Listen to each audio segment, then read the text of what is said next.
Welcome to the Locker, season 3, episode 3. I'm your man A White, alone with my man Van House. What's going on, man? Man, it is good, man. It is excellent. This last weekend, football showed why it reigns. There's nothing better than football. Even though I'm a track guy, there is no sport that is better than football. Especially when the best, it's like when ones v ones, when best versus best, Right. you can't top it. Well, you obviously didn't watch UK basketball. Well, I guess if you watched last night, you probably had a different take. But those NFL games were the business. The NFL games were the business, and we might go in the film. And I kind of want to talk a little bit UK basketball. We ain't really done it yet because last show we had, I think we had a bunch of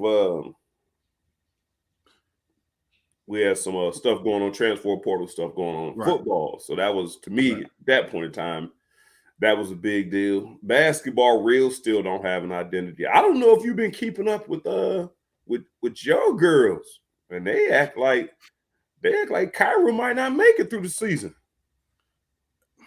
or into next season. Let's say that. This is the biggest disappointment in all UK sports right now. I'm pissed because, like you said, I am a big follower of the UK women. Right.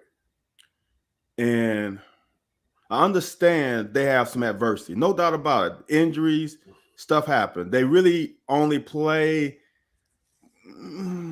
depend on the injury situation, Right. 7. Wow. Yeah, for her. Yeah. A possible 8. Yeah.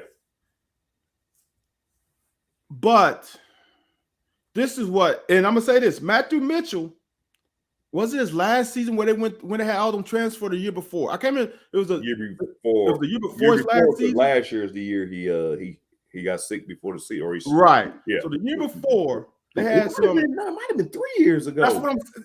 That's the weird. I think it was 3 years ago. I think he got Ryan Howard the year before his last season as a freshman. Right.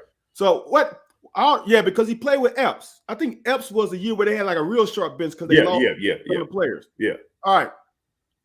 But them girls played with their hair on fire. And they knew they had no hey, Michaela Epps knew she had no sub. She knew that for her to take a break, it was either timeout or a TV timeout or halftime. That was the only break she was gonna get. Right. But she played with her hair on fire all the time. These girls don't play like that. That's my. If we were, what are we, like 9-6 or 10, whatever our record is right now, and we lost some good teams.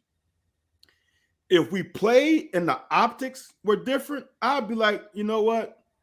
It's hard, man, because y'all got adversity. You losing players, people not able to get breaks and all this stuff. I'd be like, okay, y'all 10-6, and some of it because y'all don't have enough bodies.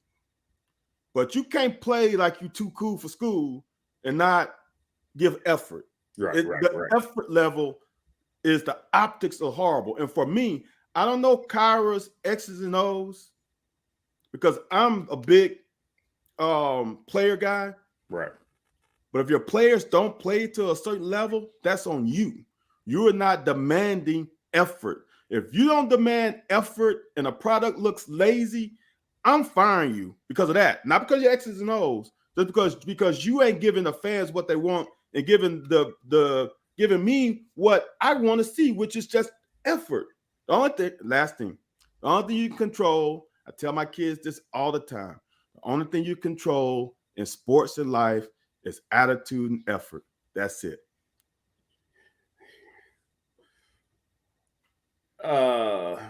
So let me ask you this. Mm-hmm.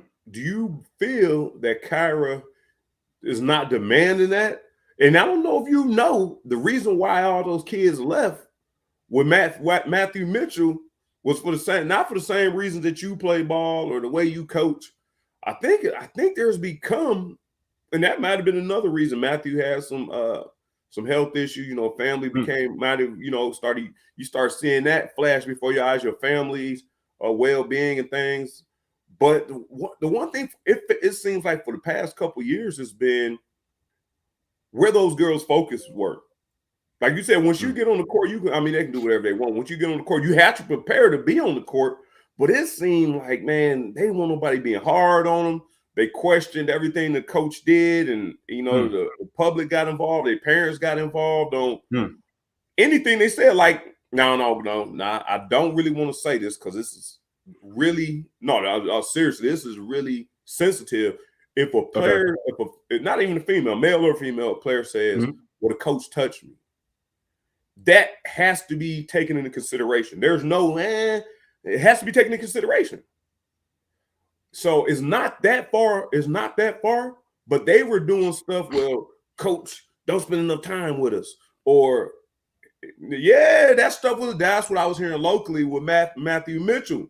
The girls said he was getting more. I felt like the girls felt like he was getting more of the attention, and I guess he let the assistants run practice sometimes. I don't know what percentage of the time. Well, I mean, I don't know if he attended is what I'm saying. You saying that? I'm not sure if he was attending the way the comments was coming to me, and that's the only thing that would validate the statements. So that's the only reason I assume that.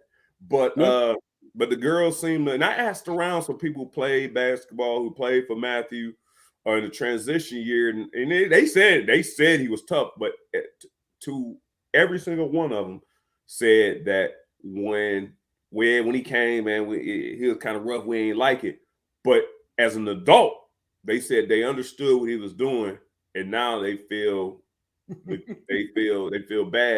that they didn't put up, that they didn't accept it at that point in time. So I don't know if you got any feedback on what you think Kyra's situation is. I find it hard to believe that especially a strong coach, a coach is putting the hammer down. If you're putting the hammer down, I think you got to be doing it in practice. You got to make it a hard way to go. You sound like you saying she not holding them accountable, and she being soft on them, which I can't see. I don't see one way. I don't see you putting your hammer down, but not holding them accountable. Those two don't go together. Look, I am a big Kyra Lawson fan. Huge. She's the head coach at Duke now. Yeah. Ever since she was at UT, huge. Today's athlete, you can't do like Coach Curry used to do. And all the players, all of my peers, trust me, I had a lot of peers at LSU. I had some at Mississippi State. The one thing they said about us, we play hard. Yeah. That's the one thing they could say. Now we were not totally good, but one thing we did when we played our ass off, we played, and you will say, and I'm gonna say too, to a point, we kind of practiced ourselves out of playing well on Saturday sometimes. we were instead of full tank, we was probably 3/4 of a tank on Saturday because of how we practiced during the week. But we laid it on the line weekend in and weekend out. So all this effort is from practice. Dude, I'm gonna give you a perfect example. Like perfect. So LSU had a coach, a lady coach. I can't remember what her real name, but she married the Vargas kid from USC, the running back. So she was Vargas. I can't think of her name now. Yeah. But she was the coach, right? Laid back coach, a little fiery, but a little laid back, right? Their team played like that. Kim Mulkey came, who was the Baylor coach, who was a native Louisianian. She ain't no joke. So you already, dude. They played. My sister and I coached girls, right? And one of our players played for a local team, Loyola down in New Orleans. They came and played, and we looked at each other like, bruh, the same. They got 3 players on the team that played last year. They like totally different players. Right. I looked at her like, that's not Cherry, is it? She's like, yeah, I know. Look how the effort level, because they do it in practice. Right. It converts to the game. And last one, the Kansas City Chiefs. I guarantee you, them 13 seconds, they did that in practice before. Know why I know they did in practice before? Now, I'm not exactly 13 seconds. Now, the 13 seconds, let's scratch 13 seconds. But to march the ball down the field in a condensed time. I saw a clip. Kelsey on the sideline before the kickoff. He went to Cheetah and said, hey, make sure you might have to go a little outside on your release so then I can go get the guy in front of us if they play man. This is before the kickoff. So this play was called before the kickoff went off. So they knew what they were doing, right? This whole thing was done in practice. This wasn't like the damn Dallas Cowboys, but I think they made that shit up on the fly. They have executed this before. So it's muscle memory. Our girls don't have that muscle memory of being intense, man. And maybe one reason is because they don't have numbers. Yeah. Maybe they can't practice as hard because they don't have the numbers. Well, that's why you get damn old high school players from campus and say, why don't y'all join the damn team so we can practice against y'all, which I know they do. So I'm going to scratch that excuse. That's a hell of a concept. Man. I didn't think of that not having the numbers to go on. But so what happened to Dre? She suspending people and she on the hot seat? Dude, look, I'm going to tell you something. I'm big on optics. The optics are bad. There are some optics that are bad. It's like, from Louisiana or from Lexington, Kentucky? No, Dre on the basketball team, probably. That's what I'm thinking. No, I'm saying you're saying the optics are bad coming from anybody can see seeing the same optics you seeing.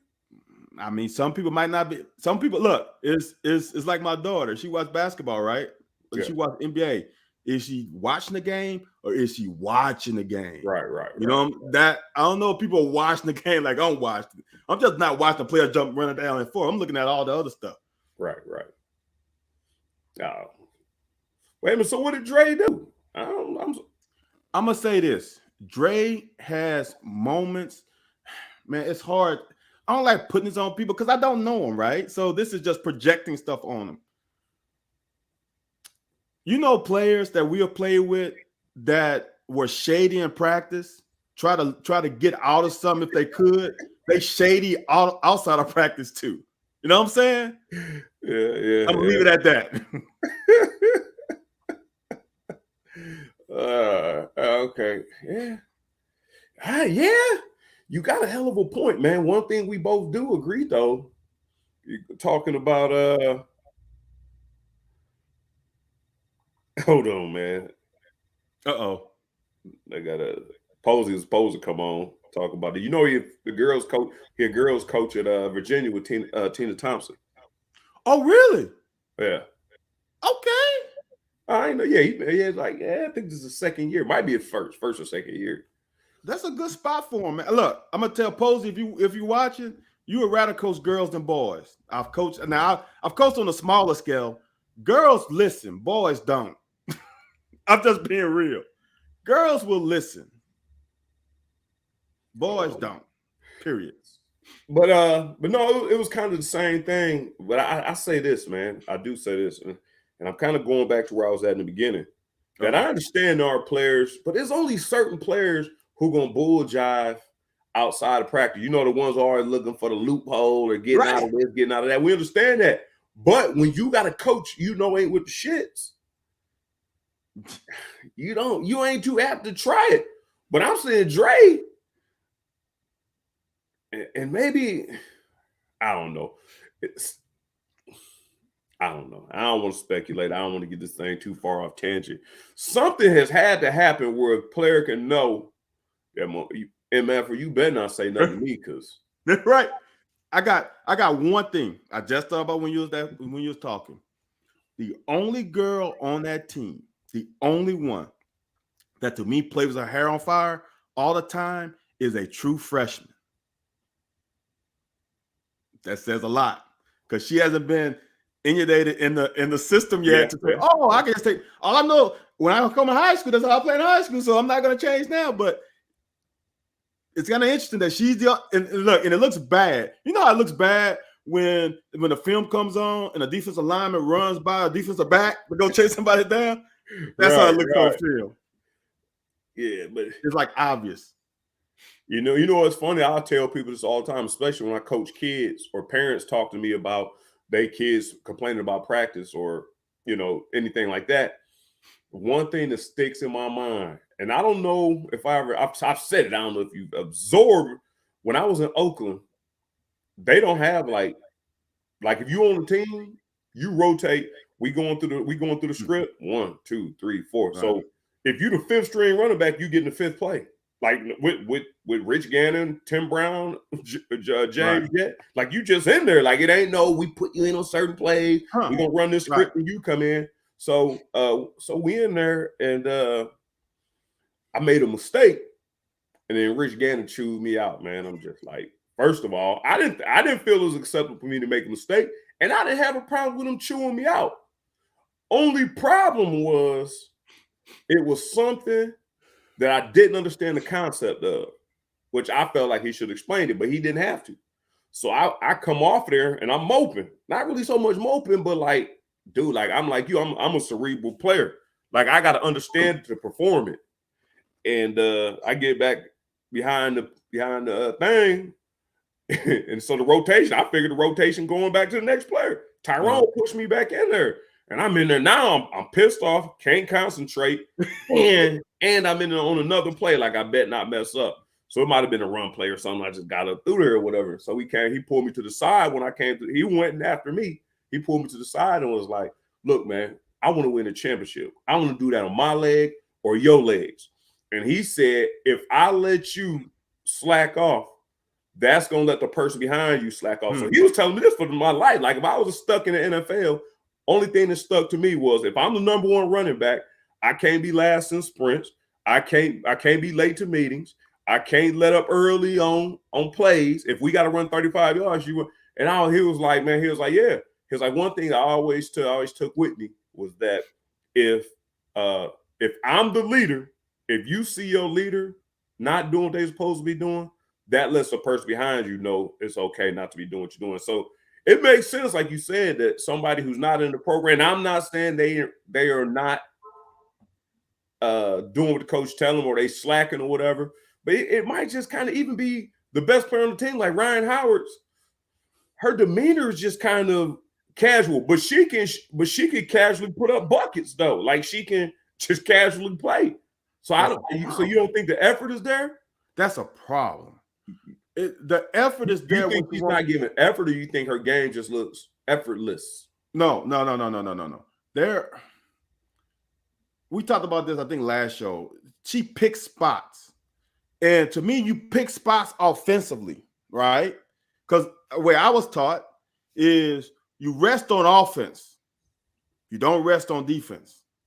You rest on offense. If you need a breather, coach, I'm gonna go in the corner and suck wind, and y'all gonna play 4-on-5 for a possession. Then I'll be ready. Right. You don't do that on both ends of the court. She does on both ends of the court, and she is. I will say this, and this is bad to say, but we're in the locker. If she played on Duke's team, she'll be more of a dog than she is right now. Damn, you just throwing all the daggers at old Kyrie. Look, I'm not saying she would be a better player, like she would be different, but her attitude and her effort would be different. Yeah.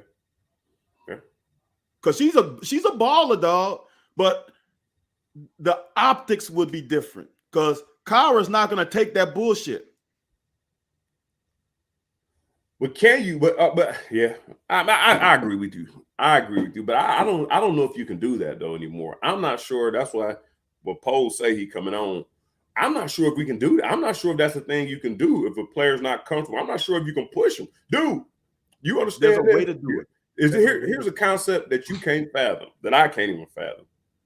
You sitting in practice. You've been practicing for an hour and 58 minutes. Not saying that they got their iPhone or they Apple Watch on looking like you can say whatever you want to say because in 2 minutes, I'm not yours anymore. And that 2 hour limit is up. Now you can suggest, yeah, some of you guys, we had a poor shoot night. If I were you, I would get back in here and put up another, You know, I'll put up maybe another 25, 50 shots, man, because that's the minimum you probably can ask for. Shit, man, they beat you out of the damn locker room. I mean, they beat you off the court. Like, yeah, maybe tomorrow. I don't know what you can do. Dude, there are ways. Look, my sister and I, we don't believe in conditioning.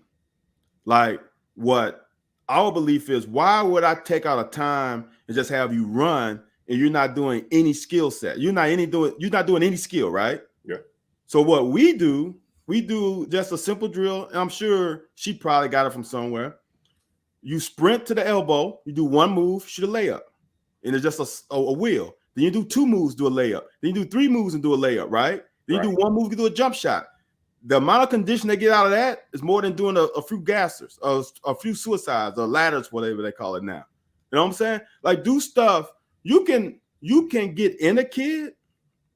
You just can't do it like old school. You can't and spit in their face and all that. You can't do that. But there's other methods to get to them. And one thing we both know, the change of player attitude is the same when we were playing, the same when whoever Shaq was playing, when whoever was playing before us. Playing time makes your ass straighten up. You take away playing time, they're on the bench. Either they're gonna keep moping, or they're gonna be all right. I got it now. I better straighten up, or I'm not gonna play anymore. Yeah. I got my other question. This I'm gonna end it on this. I'm gonna end this topic on this. It sounds like you say Kyra ain't gonna make it. You don't see how she gonna make it. Although I think Matthew Mitchell got over that hump, not for very long, but he did get over the hump. And I believe it's safe to say these past probably 7 years has been some of, excluding this year and a little bit of last year, have been some of the best years that we'd had in Kentucky. Like, are we going, like, you probably program suicide, man. Are we gonna get somebody who's gonna want to come in and go, hey, we'll take over this? Because you know what they're gonna, this is the reason I'm asking you all these questions, because whoever else they bring in, the questions are gonna be, well, why, man? And Kyra gonna tell them when coaches call them, like, why, what was your biggest obstacle there? What was your biggest hurdle? Yeah. You can't get the girls to do nothing. You can't get them to stay extra. You can't get them to do extra work. I'm gonna say this is the one thing that I can say is I can flat out say that's probably Kyra's fault.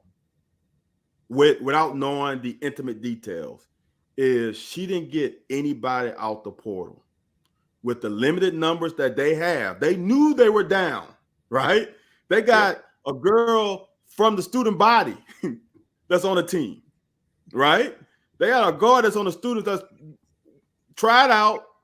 They said she was good enough, and she's on the team, okay? So my thing is, if you knew Blair Green was hurt, and you knew things were going the wrong way, because even with Blair Green there, they still low in numbers. Yeah. We're not playing. They still got a body count issue. Right.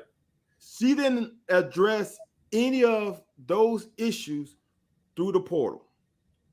So that would be my blanket. I can say, okay, Kyra, you slipped up on that one, because you could have got two players. Not saying they got to be the greatest of the great, but you could have helped some of these players out with getting a couple from the portal. Uh-oh. Yeah, I agree with you. I think that could have been the case. Only thing I don't like really about it, and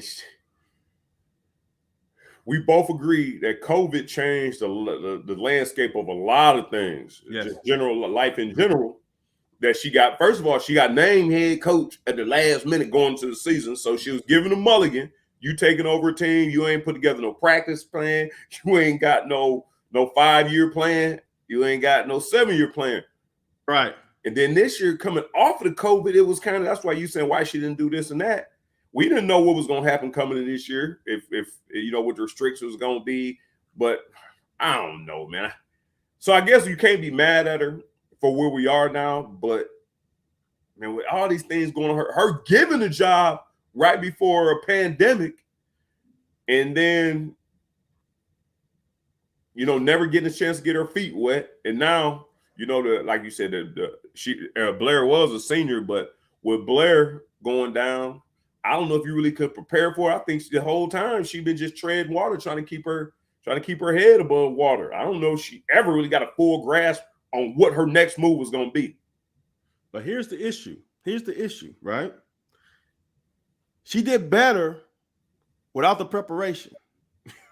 Yeah. Well, they were prepared though, no, because it was right before it was like 2 weeks before the season started. So they were prepared by Matthew Mitchell though. That's you plead my case. Left the playbook for her. You plead my case. Oh, go ahead. She did better with somebody else's game plan and preparation than she did with a whole offseason on her own.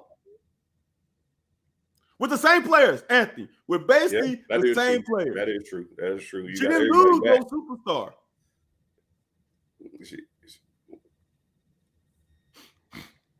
Who's that? See, I was gonna look.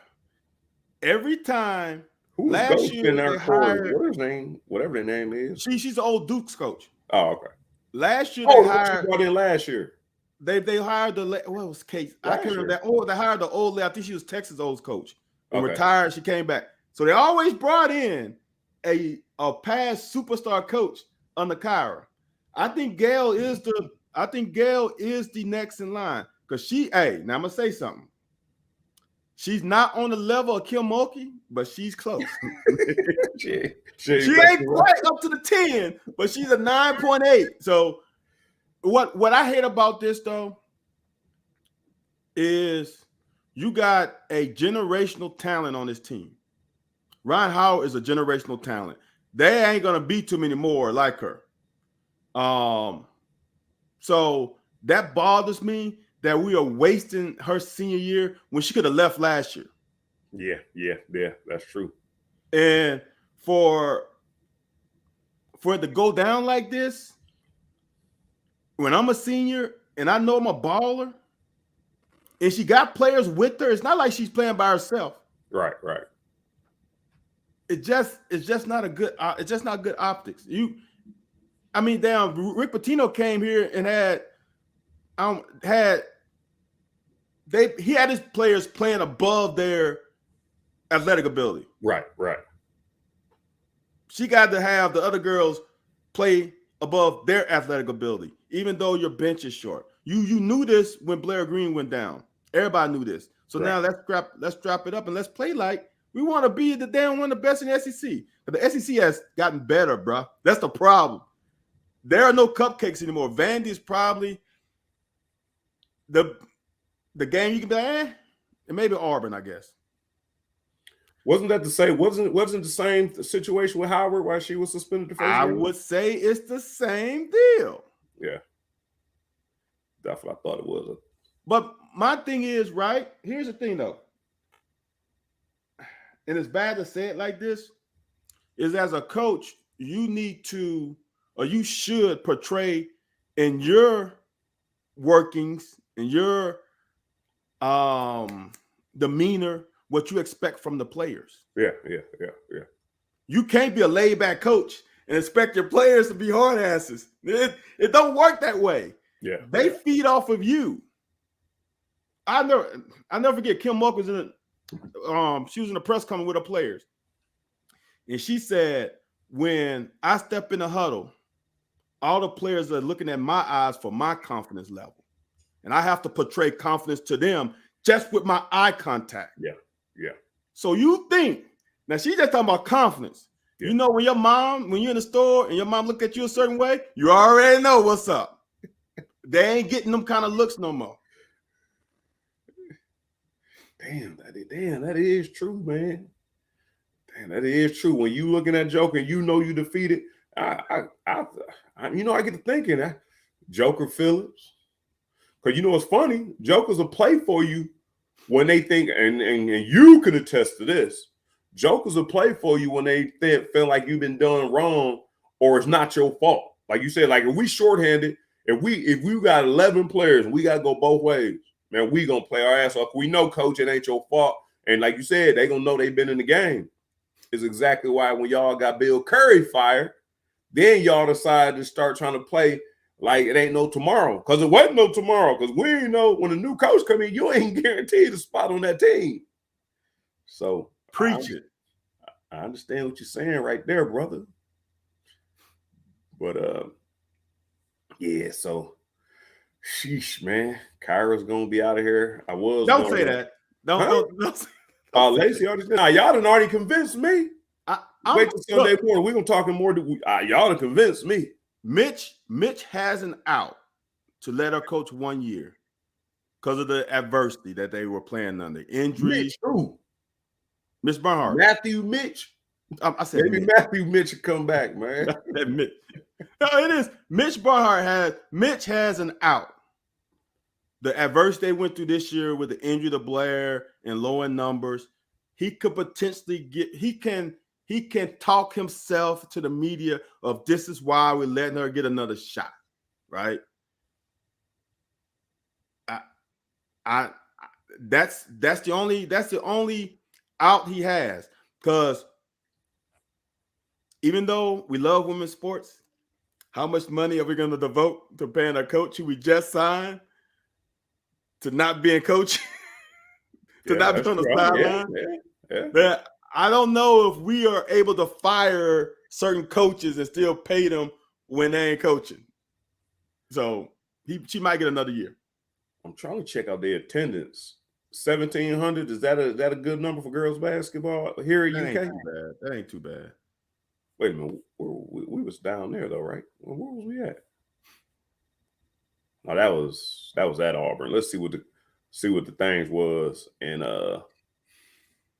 oh yeah, here we go with the crib, boy. Yeah, the crib, we 5,000. Yeah, people in Kentucky love women's sports. Plus, hey, it's that last time to watch Ron Howard. And maybe Kyra Elsie. Hold on, let me see. Who was our first big game? Indiana. Where was that? That was in Bloomington. Dang. I don't know we played anybody big at home. West Virginia. Let's see where West Virginia. That was at the Rupp, though, I think. Oh, yeah, the other one was at the Rupp. Yeah. I was just trying to see if there's an opportunity to see them play. How many should we have less at West Virginia at Rupp? No, that was Memorial. Ain't nobody going downtown. See, that's the thing about women's basketball being on campus. Our biggest one was at Rupp. The 5,000 was at Rupp. Hold on, man. Let's bring in somebody who knows, man. Let's bring in somebody who knows. My man JP, man. Everybody, if you're watching, we got James Posey, 3-time world champion. 3-time world champion. Now, female women's basketball coach at the University of Virginia. Or is it Virginia University? University of Virginia. Come UVA, on, man. University of Virginia. Come on. Don't do that, man. Come on. Hey, come on, man. I ain't doing you like that. No. So you may not be up to breast on the goings on at UK women's basketball, but we done talked about it for 30 minutes. The coach is probably out of here. See, Van don't want to put a stamp on it. But we both he's convinced me that we concluded that it's hard to get these girls, and he's saying that the girls are looking in the coach's eyes and they not seeing that fire in the coach's eyes, so they not playing with that fire. I was asking him, you were on the other side. I was telling him with the new restriction, when we play basketball and football, you play basketball at Xavier, and we play football, dude. We were in, man, what period were we in? Like period 13 or something? No, it was period like 21 or 25, and we had to start over. And we started practice over. And we was 3/4 way through practice. We was 4 periods away. So all I'm saying is your take, just from your short experience coaching women's basketball, are there obstacles with actually getting these girls to buy in? Like you may have 1 or 2 who wants to stay after. Are there many obstacles that coaches got to face?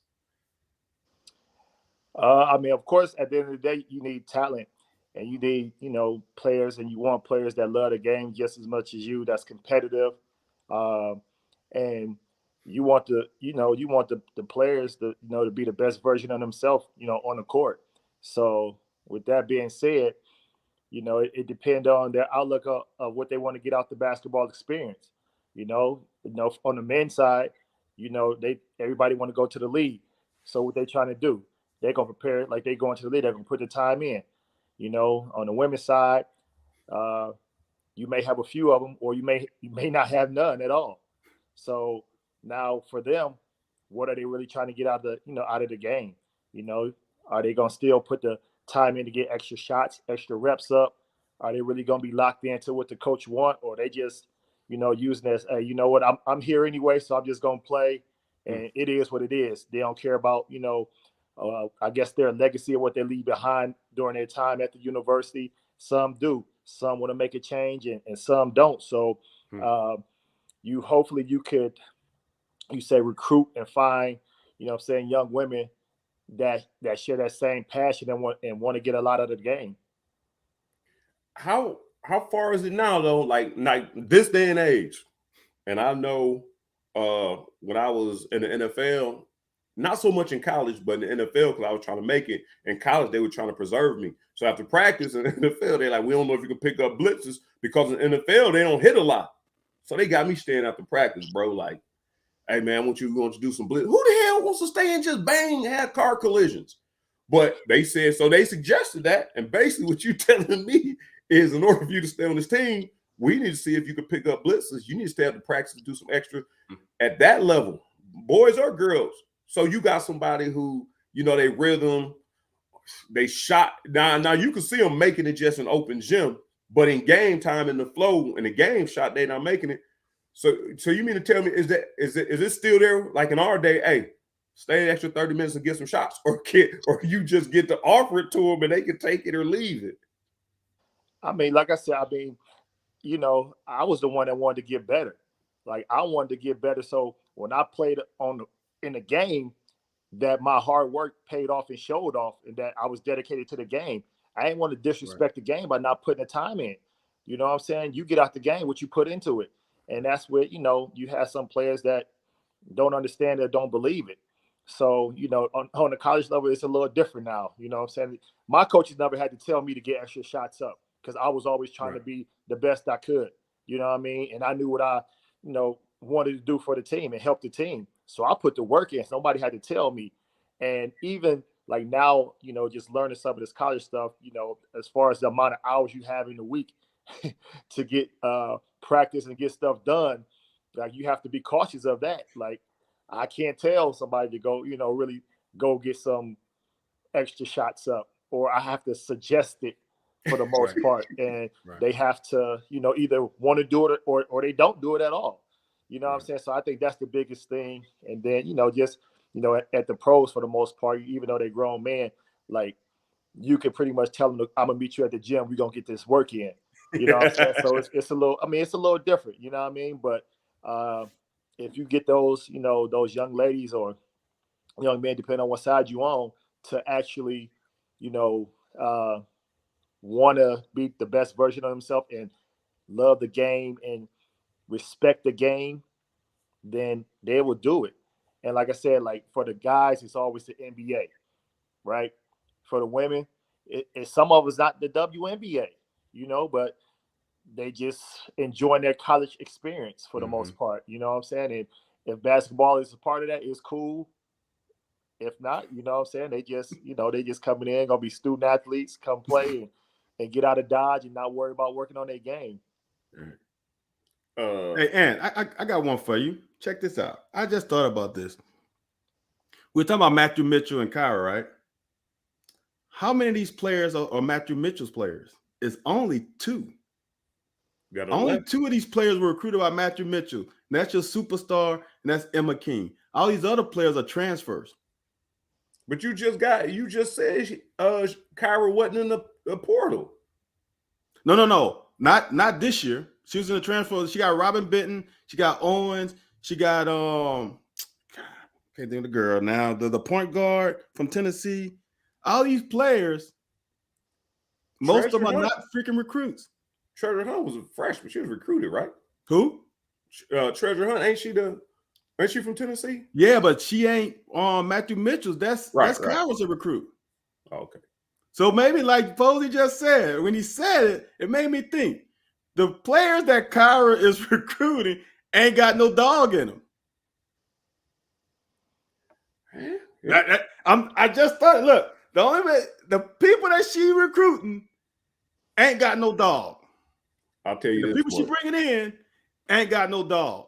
It's probably something to that. I'm gonna say this. It's probably something to that because the 2008-ish to 2009, I think like 2009-ish and to 2011-ish in football, we were bringing players in that couldn't play in the SEC, and it was evident when Mark Stoops first got here because they wasn't going in there, coming to your house and telling you my words is as strong as oak. Like the coaches was going there just hoping you would come to Kentucky. They weren't doing the Steve Spurrier pose. I don't even know if you know this story. When Steve Spurrier recruiting dudes to come to Florida, he said down and tell them straight up, I want your kid to come to Florida. I want him to be a Gator, but the truth is we're gonna win with or without you. Like it's clear cut. And that's that confidence they talking about. And so, like I said, what he's saying, I think that was the same thing that happened with Kentucky football under our previous coach.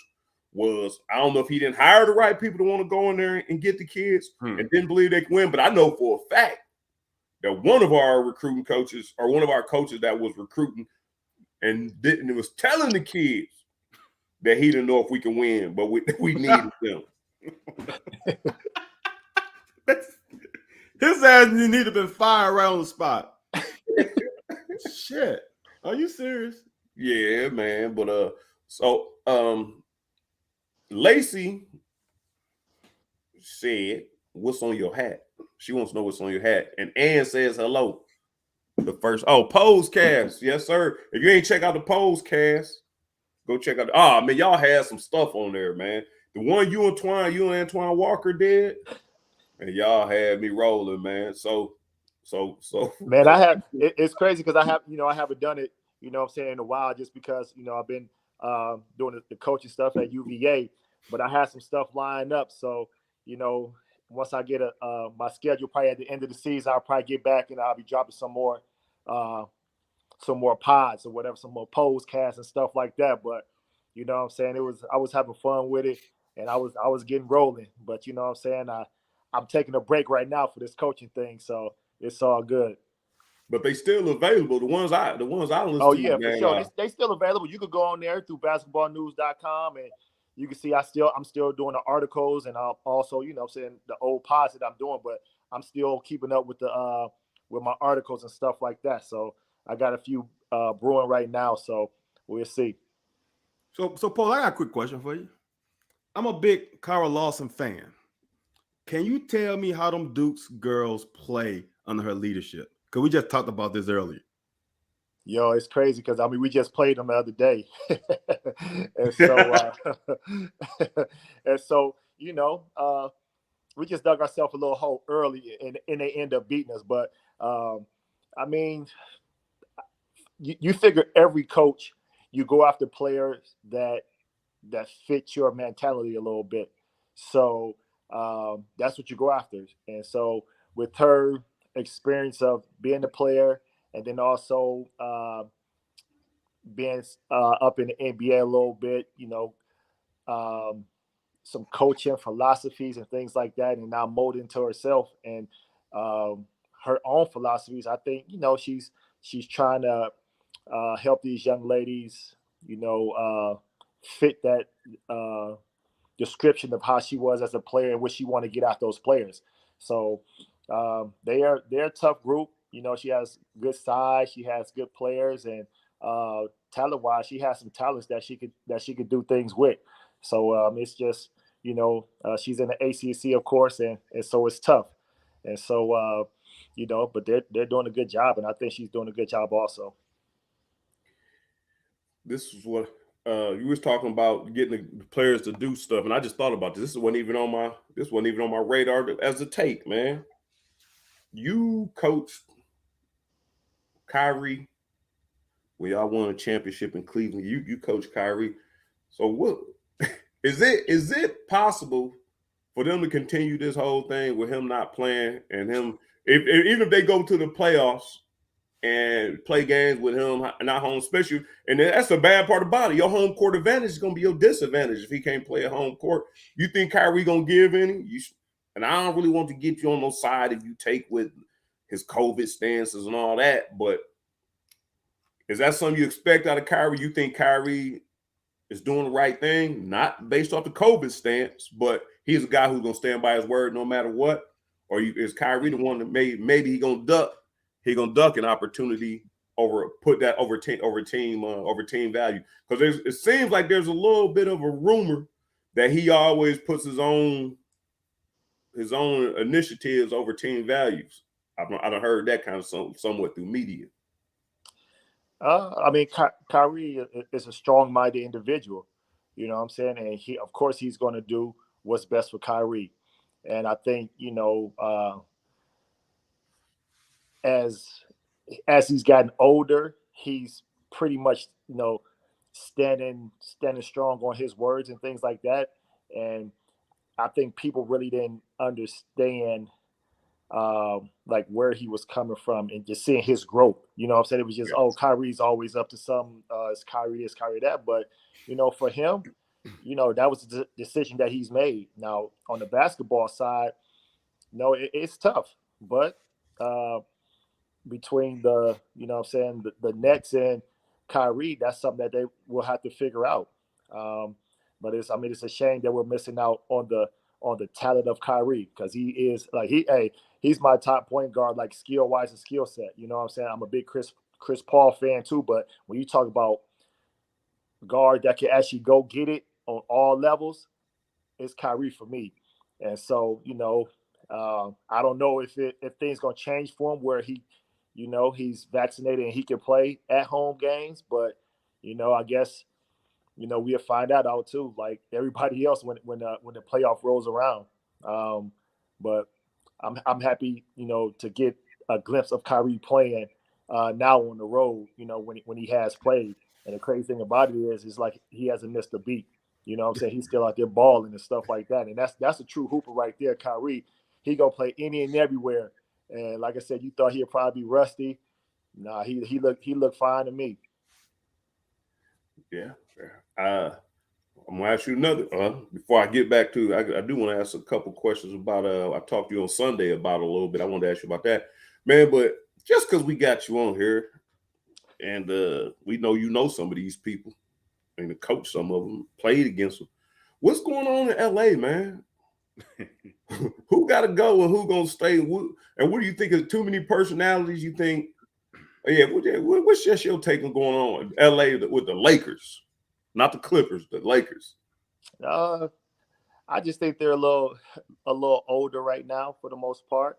I also think too, I don't think they are worried about the first half of the season. I think you've been around the league for a minute. It's more so like, okay, we know what we have here. We're gonna work all the kinks out early here, but right around this All-Star break, before and after All-Star break, that's when they should start gelling and putting things together to go on a nice run, and then to start jockeying for playoff position. I mean, you talk about who's gonna go and who's gonna stay. I think they could do it with the players that they have. It might take a little bit more, or might take a little bit more sacrifice from a couple players, but I still think they, when it comes, like I said, the second half of the season going to the playoff, I think they'd be a tough out just because the talent that they have on the team. And of course, you have LeBron James at the end of the day. So you know what he's capable of doing, and you know what he's going to do for the most part. So, as long as you have him on your team, you stand a pretty good chance. And if you got come on, man, you got to tell me the truth, man. I ain't gonna ask you to elaborate. Just tell me the truth. You said you got LeBron James, you got a chance. When LeBron James on your team, do you get the coach, or do LeBron James yell at his coach? So he ever yell at you? Say what? LeBron ever yell at you when you was in Cleveland? Say what?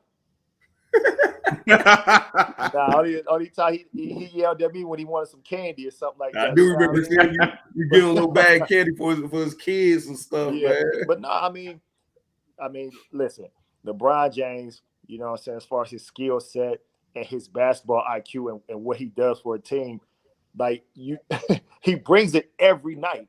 Like Right.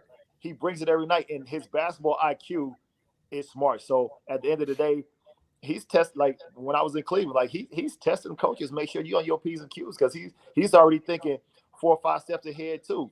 You know what I'm saying? He know these teams like the back of his hands when he could just be sitting on the baseline biting his nail or whatever, and he's still calling out plays and movements that teams are doing. And that's from what they've been doing into new plays now. Like that he's a basketball junkie, and he follows the game, he follows players and teams.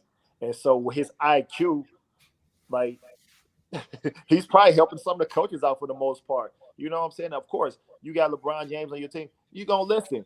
If you ain't gonna listen, guess who gone? Yeah, you better believe the coach ass is out of there. So, but I think he's, and I can just say from my experience, it was a good balance. And that's one thing I hated to hear when they was talking about, he was coaching our team in Cleveland with T. Lue. T. Lue is a hell of a coach.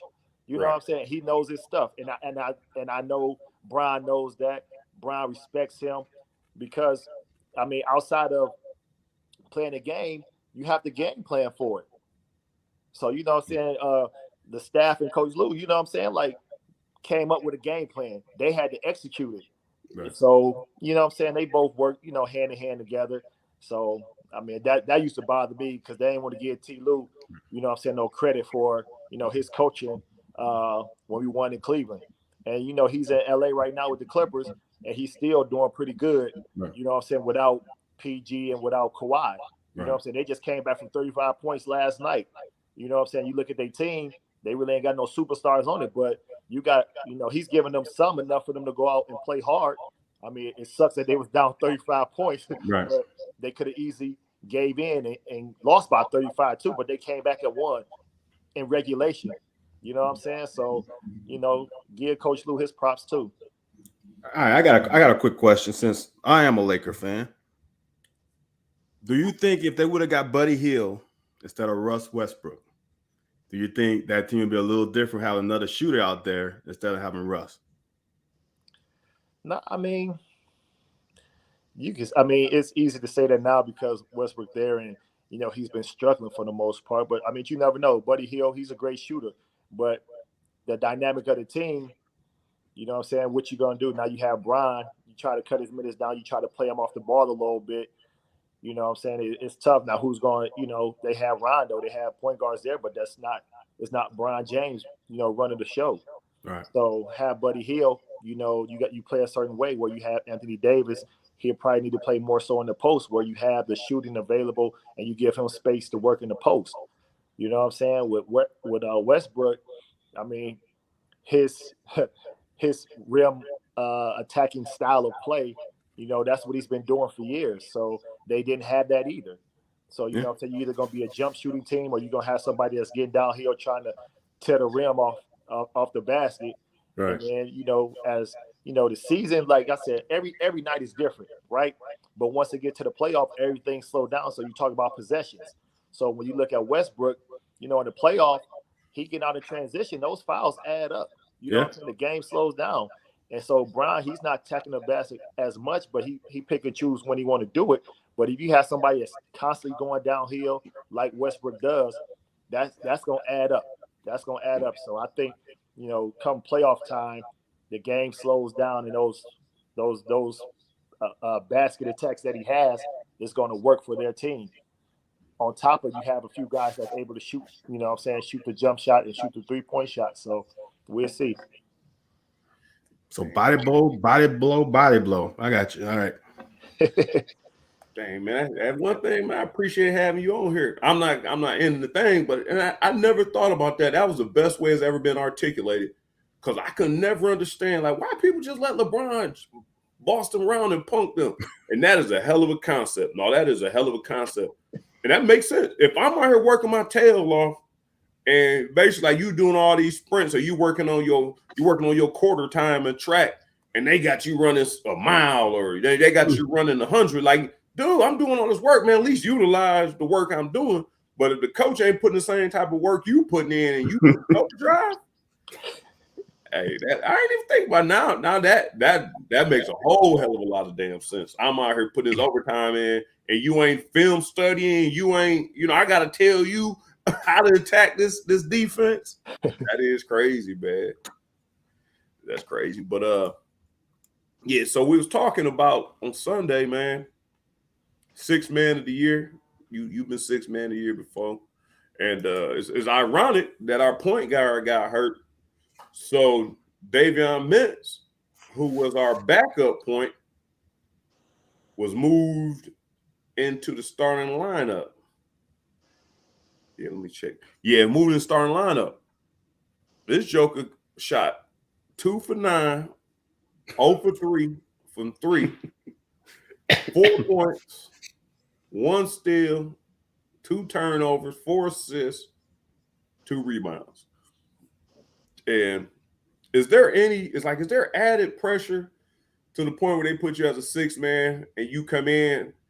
And do you think there's something about why? Because he's been pretty productive. He's been pretty efficient. But you best believe when they put him in that 6th man role, he jacking that thing up the first opportunity he touched the ball. I don't care if it's from 3. I don't care if he's skipping through the lane. I don't know, but I just really looked at his numbers. I watched the game halfway, but I was just looking at his numbers. His numbers were pedestrian, so that's why I'm like, I mean, what's your take on that? I'm sure you may not watch a whole lot of Kentucky basketball because you. Well, I mean, if you just talk about the 6th man role, yeah. Back when I played long time ago, you know what I'm saying? It was one of those things where I felt like I deserved to start. Of course, I want more minutes, and everybody think, you know what I'm saying, like if you start, you know what I'm saying, shit, the light's brighter on you, and then coming off the bench. So, for me, I had to buy into it, and once I bought into it, that's when I started to have fun with it. It was crazy because my stats, I was like the 2nd leading scorer, 2nd lead rebounders and things, and that was coming off the bench. And so I'm thinking, man, I should be starting, man. Look at my numbers compared to some of these other starters. You know what I'm saying? Like, come on, it ain't making sense. And so, of course, I'm in the coach's office, Coach Prosser's office, like, yo, what's going on, man? This crazy. I'm not getting it. And, he sat down and told me, he kept telling me, like, what you provide off the bench, we can't get that nowhere else. And I'm like, nah, I'm young. I'm not understanding it. You know what I'm saying? I'm not trying to hear it. And then when I actually just sat back and just listened to him and accepted my role coming off the bench, that's when I had the most fun, because then I was get recognized, saying not only in the conference, but by Dickie V as one of the top 6 man in the country. So I started to have fun with it. And my stats was, it was, for the minutes I was playing, I was doing my thing. You know what I'm saying? Being, the 2nd leading scorer on the team, and then 2nd leading rebounder. So I'm up there like, it's cool. Like, but like I said, mentally, I wasn't, I guess mature enough at the time to understand or see it the way Coach Prosser presented it. Because, of course, everybody wanted to start. You know what I'm saying? Started all the way through high school. You know what I'm saying? Then you get to college and you're not starting. And then your numbers, you're looking at your numbers like, yo, something ain't working. Make it make sense to me. And so once he kept stressing like what I bring off the bench wasn't going to get it from nobody else. So even if he said a starter on the bench and I started, they wasn't going to get the same or had the same impact on the game which I had. And so I think that's what a lot of players fail to realize. You know what I'm saying? Maybe that impact that you have in the game is at the right time and what's best for the team.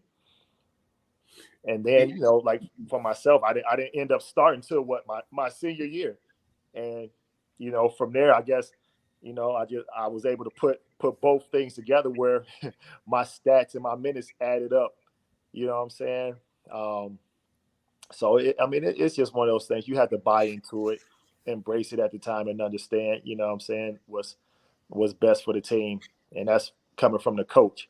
And another advantage I had coming off the bench too, where I could see the game, what's needed.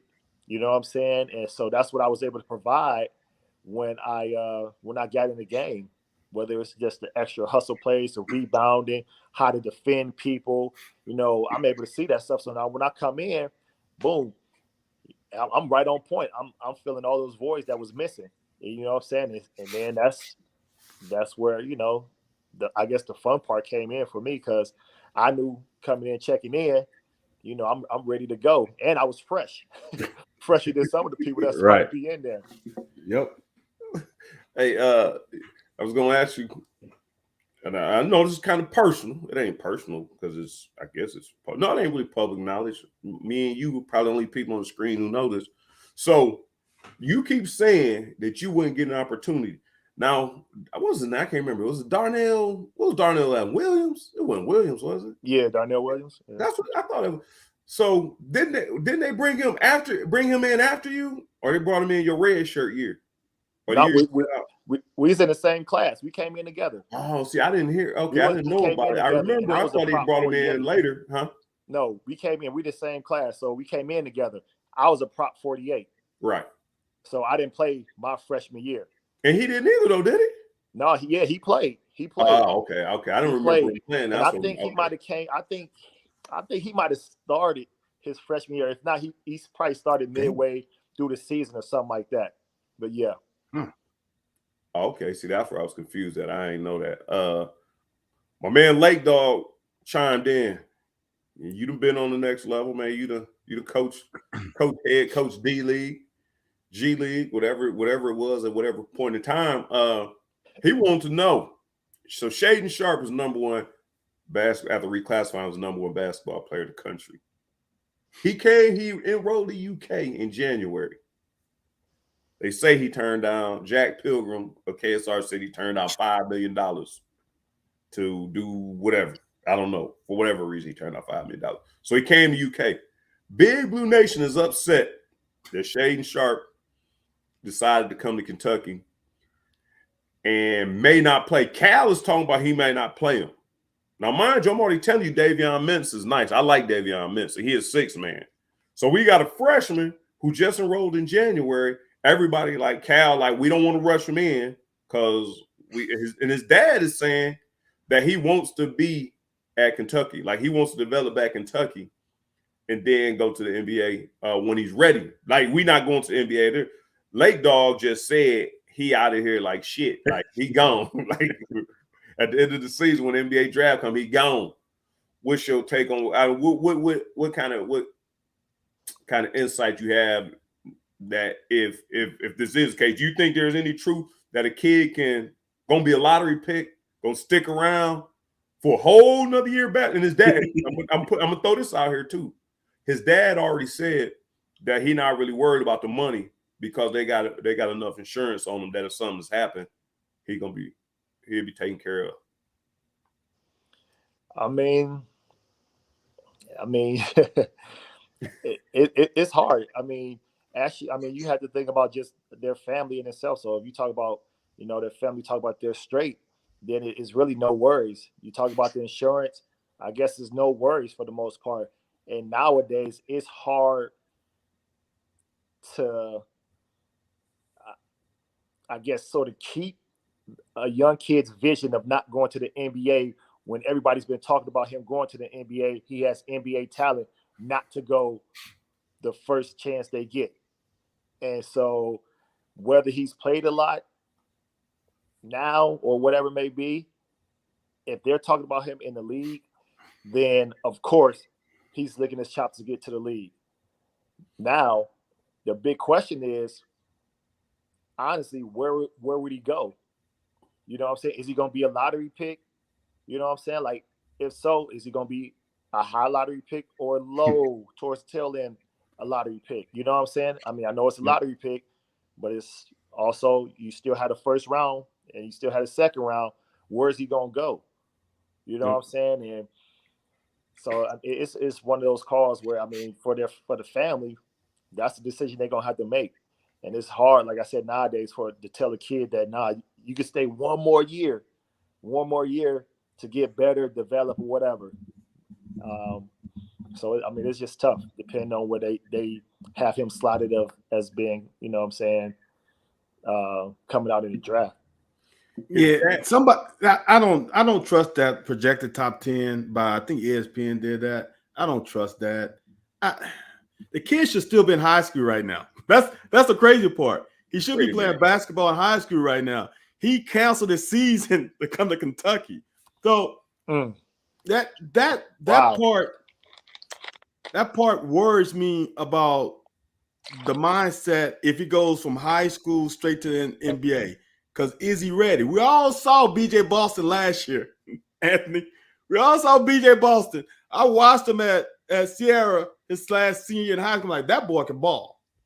When he went against some grown men, when he couldn't get to his spot, because they were not allowing him to get to his spot, I think you got to transit. You got to learn that. And I don't know if Shaedon can, if he's quite ready for playing against grown ass men yet. He got to get acclimated to that, and the best way to get acclimated to it is play a little bit of college ball. Couple things I'm gonna take this away from you, Van. And people keep doing this reclassification issue is kind of crazy. You just said he's still high. Dude, he about to be, by the end of the season, he's gonna be 19. By the time he's out of college, he's gonna be 19. So if he come back next year, I guess he's gonna be 19. I'm down near 20. Which LeBron went into 18. Hold on. I'm also gonna say this, and here's another thing, Pose. His dad said, and here's the dilemma. His dad said if he was to play this year and he averages 20, he probably gone. So now the thing is, well, if you play well, you gone. So I would Cal play him. But secondly, if you don't play and you just took a year, or you just took that time for your year to be off before you go to the NBA, you can just go to the NBA. And why would you wait a whole another year? Like, ain't none of the stuff making sense is coming from his parents. And I think they said he was offered $5 million to play in that other league that some league they had. I think they said he was offering $5 million. But all the details really ain't adding up. Like, if he plays and he plays well, you said he's gone. But what if he plays and he plays bad? Or he said average 20. But what if he don't average 20? He ain't gonna average 20. Gonna get 5 minutes a game, 5 to 7 minutes a game. I will say this: the one thing you said, when I was in high school, I played against 19-year-olds, and I was 17. I was 16 when I started my senior year. It's the same thing. He's not an old high school player. That's kind of common now. As long as you turn 19 after school start, you're fine. So I'm not shocked by that. No, but if he'd have came out regular and stayed another year, and he would have went to the NBA, I'm saying if he goes to the NBA, he's going to the NBA at 19. Oh yeah. Like he's going to the NBA at 17 or 18. No. I'm not saying that. I'm just. You said he's too young. No matter if it's 19 or 20. No. I didn't say he was too young. You did. You said he could be playing with grown men no matter what age he goes. No. What I'm saying, if he's 16, 15, or 17, play against some grown ass men first to see how that game is different than when you know this. When you're seeing high school, you better than a freshman, just off top. They can't hang with you. What I'm saying is get your feet wet, playing against dude that's a little bit older than you in the concept of in the flow of a game, not just in damn rec league. You know, grown men in rec league, they only playing offense. They ain't playing no defense. So you can't compare, I played against 20-year-olds at the Y or at such and such gym. That don't count. It's totally different when you're playing at college, man. That's all I'm saying. You just need to get his feet wet. I haven't seen the kid you're talking about or whatever, but at the end of the day, when you talk about a skill set, it depends on the skill set and what he provides and what he can do. And that's why whatever he does, he's getting a raven as far as, him being able to go to the NBA, as far as his skill set and probably maybe his measurements or his projection of, what he could possibly do. At what position, I'm not sure what he'll play. But I mean, it's tough, if he's doing that, they have the G team Ignite or whatever, you know what I'm saying? Mm-hmm. And they have these leagues where they're paying high school players to basically not play in college or whatever and come there and play and get paid and do so. It just depends. It ain't for everybody, man. And I'm sure some stories of guys that's on those teams that's not even close to even making, making an NBA roster or getting drafted or anything like that. So, that's one thing you talk about as a family, a decision to make. if it don't work in your favor, now what? Now the kid's stuck. Right. You know what I'm saying? Came out of high school, can't go to college. So now what do you do? Right. You know what I'm saying? Like they think it's tough to make the NBA, but it's also tough going overseas and playing too. Like that's what they like overseas. That's what they do, and they do that at a young age. You talk about they probably professionals at 13. You know what I'm saying? Like they get paid for this stuff, and they playing against grown men already at 13.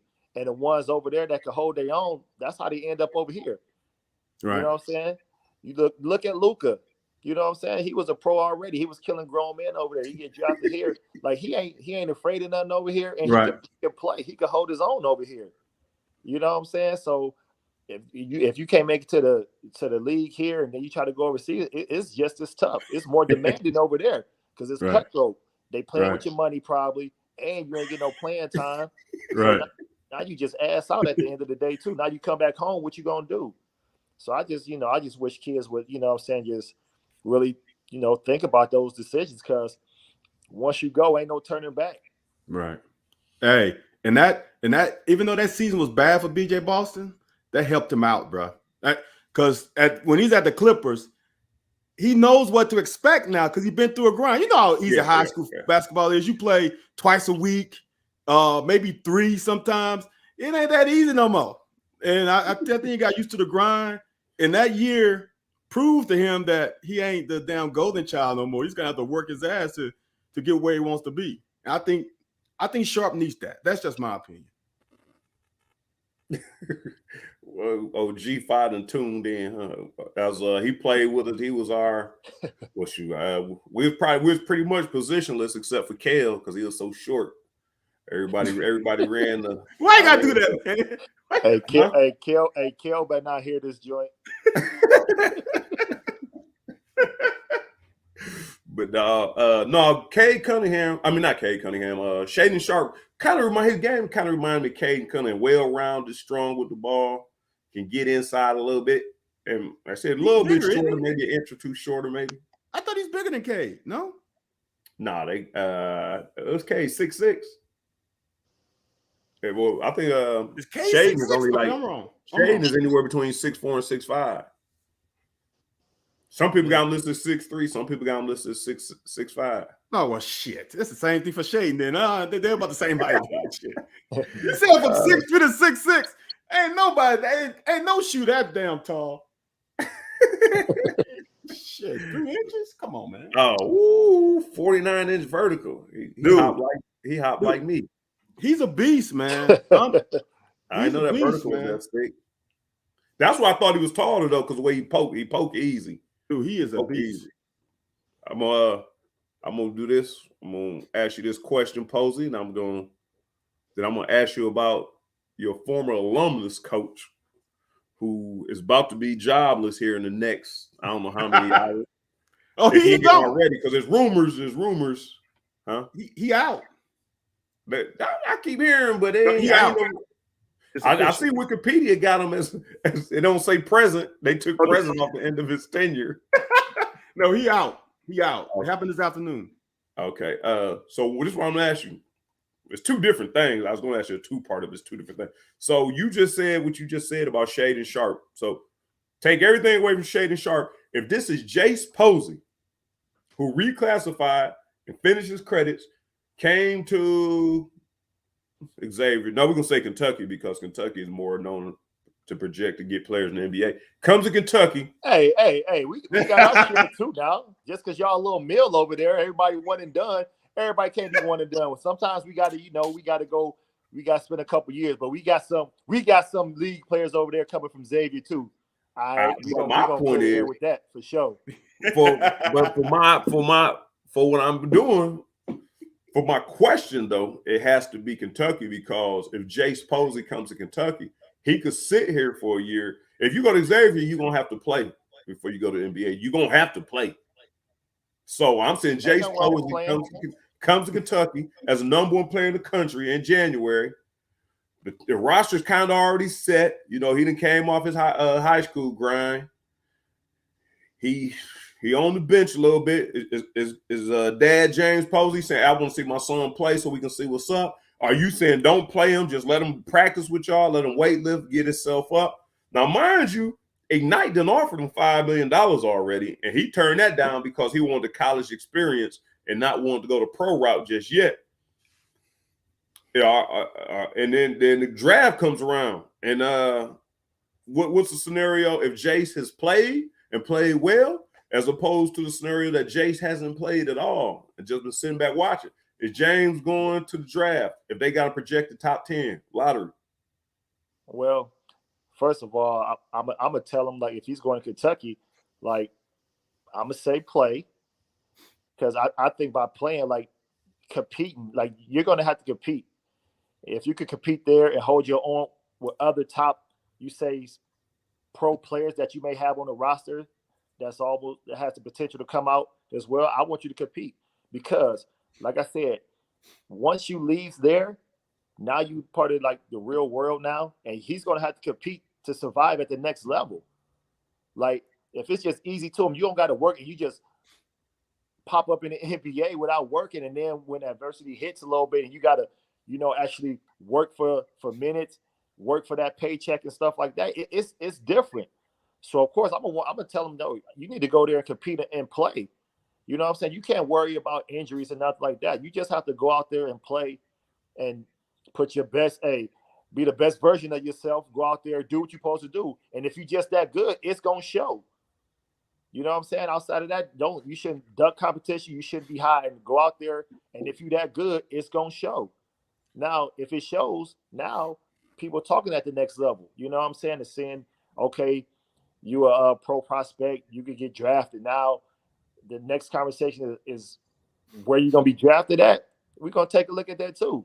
Now, I believe, like, if you're in the top 5, like, it's a no question, no brainer. I think you would go. But also, I'm gonna let them know, like, listen, if you're not gonna finish school or something like that, now you still want to get your degree. If something happens to you, get hurt, you know what I'm saying? What are you gonna do next? You know what I'm saying? If you don't have a long time in the league, what you gonna do next? Those are real life, situations that you will have to deal with if things don't go as planned. And only the man upstairs really know that plan for you. And that's one thing I say for myself, that I never banked on going to the league. All I did was just kept working hard to put myself in a good position. And then when I heard people talking about, oh, he going to the league, I ain't even believe it. And when only time I believed that was when I played my first game in the NBA. Right. Because even after being drafted, like, okay, but I ain't played no game yet, so I ain't really in the league to me. And that's how I looked at it. You know what I'm saying? So, you can't get caught up in the hype of people just gassing people up, because I heard plenty of conversations with guys better than me. They were showing off going into the league. They ain't even get drafted. They weren't even on the board. They wasn't nothing. And so now it's looking crazy. You know what I'm saying? So, you got to have real life conversations and break it down to, what's, plan A, B, and if things don't go as planned, then what you gonna do? So for me, of course, I'm telling my son to compete. You go ahead, take care of your business, work on your game for the most part, and then we'll see. We see where the whispers lead. But at the end of the day, those whispers, it's a bigger decision outside of that, because once you commit to this and things don't go your way, then what is your ultimate plan after that? Like I said, you can't go back to school. So now you're in the real world. Now you got to get a job. You know what I'm saying? So, I mean, that's just a conversation I'm going to have. Crosstown, you said that real quick, talking about who was getting drafted. Crosstown rivalry, high school rival. Melvin Levy. Did Mel Levy get drafted in the second round, and did he get drafted at all? Or was he the year after you? He was the year after you, wasn't he? Huh? He came out the year after you, or was he in your same draft class? I don't know if he stayed. Honestly, I don't even remember. I believe he came out the year I came out. I think he came out in 2000. But yeah, we played against him in high school. That was a crosstown rivalry, Cincinnati Xavier. Speaking of Xavier, and then we're going to get up out of here, man. Your boy, Chris Mack, is out. I don't know if you've seen the YouTube. I don't know if this MFer was trying to go viral or become popular. At one point in time, he called Calipari chicken, called the UK chickens. The next time you see him, he's in somebody's water hole down there. Looked like he might have had a couple. Talking smack to UK and Cal him again. Oh, so see, G5 right on top of it. Melvin Levy got drafted in the second round. 99th pick. 99th pick, second round. What? Year 99, you mean? Oh, 99, 54. I was about to say. Boy, that education hurt, ain't it? All right, damn. Come on, man. But I'm just saying, don't call me out, man. But he yeah, so basically, one point in time he called us out before COVID. He said we was chicken, we didn't want to play him because of COVID. And now you kind of messing around with, man, you know, at that point when COVID first hit, it was a sensitive topic, and you on this BS. The next time he in a watering hole talking about well, we call him chicken again, or you know, we'll play you anywhere, this, that, and the third. They actually beat us. They beat us. That's the water hole one. Yeah, I mean they beat us, okay. But why every time you gotta go, man, Cal ain't responding to that stuff. That's like Lil Yachty or whatever saying something to Jay-Z. Or who's the new Lil Young Punks, Lil Young rapping, man. Like Soldier Boy or somebody calling Jay-Z out. But Jay-Z ain't even responding, bro. So I don't know if you ever had a chance to meet Chris. And can you got any hookups? Can you get him a coaching gig somewhere? What's your takes on Chris Mack getting fired? What kind of guy is he? Have you ever met him? What kind of guy is he? I know he coached Xavier for a while, so yeah, you know, he went to Xavier as well. You know, he was there before me. Oh, okay. So not really familiar with like his career there for the most part, but anyway, I mean, he on the coaching team forever. You know what I'm saying? He, you know, he was under Skip Prosser as assistant. I know that. Then he was able to get a head coaching job at Xavier University. You know, he did a good job while Xavier, and they went to the tournament and everything. And that's how he ended up going to Louisville because they, you know, thought highly of him and he could coach at Louisville. So the opportunity presented itself. You know what I'm saying? So he took it. I think his wife or somebody is from there as well. So, you know, I guess that was good for the family as well. So, you know, that's what I know about Chris Mack. I mean, as far as the coaching, I'm not sure what's going on down there in Louisville, but, you know, at the end of the day, you need talent to win on any level. I'm not sure, like, the relationship that he had with the administration there or just the players and staff there. I don't know the ins and out of it, which led to his firing. But, you know, winning is tough. And I'm sure it's high demands down there in Louisville. You talk about him throwing shots at Cal. You know what I'm saying? I know that's a rivalry down there. So at the end of the day, he was probably hyping it up and gassing his team up for the most part, which he should, you know, with a rival next door. You know what I'm saying? We did the same thing at Xavier UC. You know what I'm saying? Like, we're going to talk our trash. You know what I'm saying? So, but as far as the coaching part, you know, I'm not sure why he got fired. It sucks to get fired, but you know, just don't know the ins and outs. So I really can't speak on it too much. If I'm correct, I mean they got some scandal going on, and I mean they brought him in to clean up after a bunch of some other scandal. I don't think they just can't get out their own way. But I also believe, I don't know, Van, if you heard this or not, I also believe that in the beginning of the season when he wasn't coaching, that the players were playing inspired. It might be that conversation we had earlier. And I don't know if he was trying to feed false fuel. Like you said, they did beat us. Was it last year? COVID year. Or the last time we played? Yeah. Because we didn't play last year. But he I think it might have been trying to feed that false fuel to him. Like you said, man, we're going to do this, man. Don't write no checks for me, man. Like Hal Moore used to do that. Man, don't write no checks for me, man. Javon Curse coming off the end. You talking about we going to. No, I want him to just play his regular game. He don't need no extra inspiration. So So I think it's a combination of two. But the one thing was they said that after when he returned, the team ain't been playing as inspired. So I don't know. Maybe they ain't buying into him. Maybe they don't believe in him. But there's a gang of scandal going on around there, which it's funny. Gary Crosby Jr. Is chiming in on the show, and he came to visit me in Lexington, Kentucky one day, and he said he's going to visit his buddy at Louisville, and I was like, okay. Guess who his buddy was? McGee. Oh. That was his little brother. His friend's little brother was McGee, the one that was paying the girls. Yeah, the girls. Yeah. So I don't know. My teammates are surrounded by scandal, man. My teammates surrounded by scandals, man. I can't understand this, man. I avoid all that stuff. But yeah, man. I appreciate you, man. Chopping it up a little bit, man. But yeah, man, our show is only an hour, so anytime, man. I appreciate it. You know what I'm saying? You know how to reach me.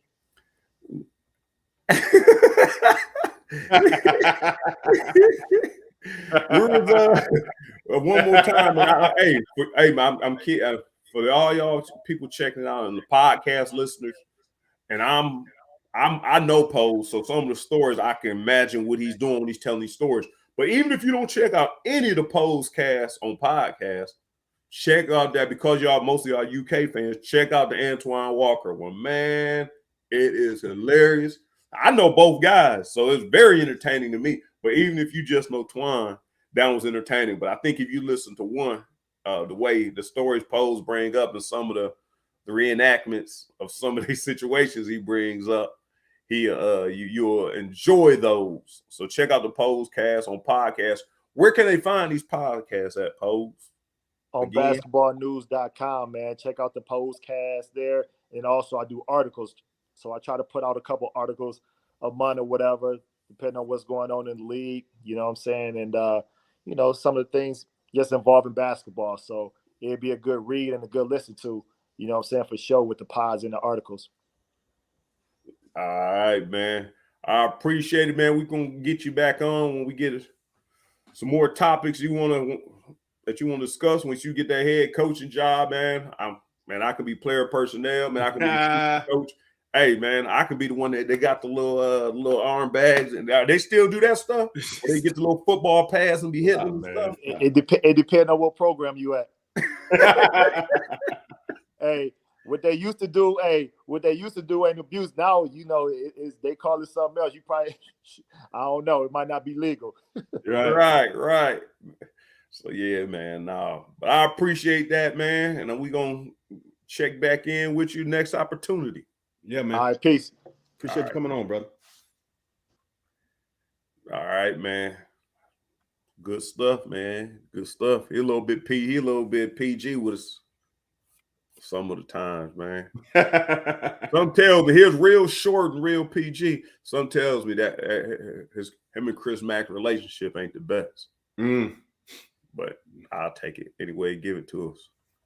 But yeah, so you had actually, if you were interested on this show, you had 3/5 of the Twinsburg Chamberlain starting five. James Posey, Gary Crosby, me. Only missing Kale and Pass. So wow. Yeah, you got a good glimpse, man, of what winning look like, man. Even if it is a cyber view. That's the only way you can do it now. COVID. All right, man. Yeah, man. We appreciate you, man. As always, man, head on over to YouTube. That's the best way to follow. You get notifications, like, subscribe, share, tell your friends about it. Leave comments, leave suggestions. Check us out. And we will be back next week. Appreciate you.